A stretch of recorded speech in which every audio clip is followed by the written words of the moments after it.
Il est 9 h du matin ce vendredi à l'hôpital de Nyon.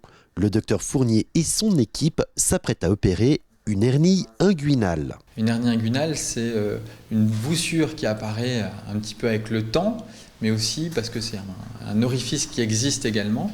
Et par cet orifice, l'intestin vient se coincer. Donc l'opération, on a enlevé la hernie, et puis pour que la hernie ne revienne pas, on a un peu cousu. Et puis on a mis en place un filet. Ce filet, le but du jeu, c'est qu'il vient renforcer la paroi abdominale pour que la hernie ne revienne plus jamais. Cette semaine, on s'intéresse au métier de chirurgien. Le chirurgien, c'est comme un chef d'orchestre. Il mène son équipe vers un objectif, réussir la chirurgie parfaite. Les différents corps de métier doivent donc jouer la même partition. Un chirurgien, il ne peut pas travailler tout seul. S'il n'est pas correctement entouré, avec des professionnels de la santé bien formés, on ne peut pas travailler. Une opération réussie, c'est quand on a un objectif, qu'il est atteint et qu'il est atteint sans inconvénient à la fin de l'opération. Le métier de chirurgien fait toujours rêver, mais il est bien loin de l'image d'Épinal véhiculée par les séries américaines. Calme et maîtrise en sont les maîtres mots, et quand le patient arrive au bloc opératoire, tout a été anticipé. Et parfois, il peut y avoir un imprévu. Et bien, comme dans un avion, on sait exactement, on a les références, on a bossé, on connaît tous les trucs et astuces pour qu'il n'y ait pas de problème lors d'une opération.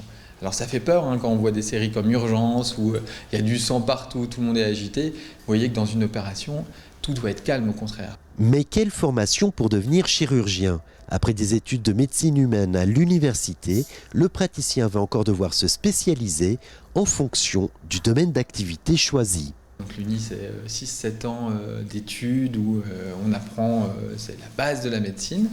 Et puis après, il faut aller voir un patron de chirurgie en disant est-ce que vous voulez bien me former ? Et puis la formation de chirurgien de base, on va dire pour faire un peu toutes les opérations, il faut compter 5-6 ans. Et puis après, pour les super spécialisations, il faudra encore ajouter 2, 3, 5 ans pour certains. De longues études parachevées par des programmes de formation post-graduée continue. Et si les robots font désormais leur apparition dans les salles opératoires, le métier de chirurgien reste un métier d'avenir. Il y a des opérations, typiquement les hernies inguinales, on pourra donner tous les médicaments qu'on veut, il n'y aura jamais de traitement par des médicaments. Pour l'instant, les cancers, ça s'opère encore. Dans ma spécialité, l'obésité, c'est en plein boom. Et puis vous savez que la meilleure solution pour soigner l'obésité, pour l'instant, c'est les opérations. C'est ça qui permet de nettement diminuer le poids et de guérir les maladies comme l'hypertension et le diabète. Donc oui, c'est un métier d'avenir.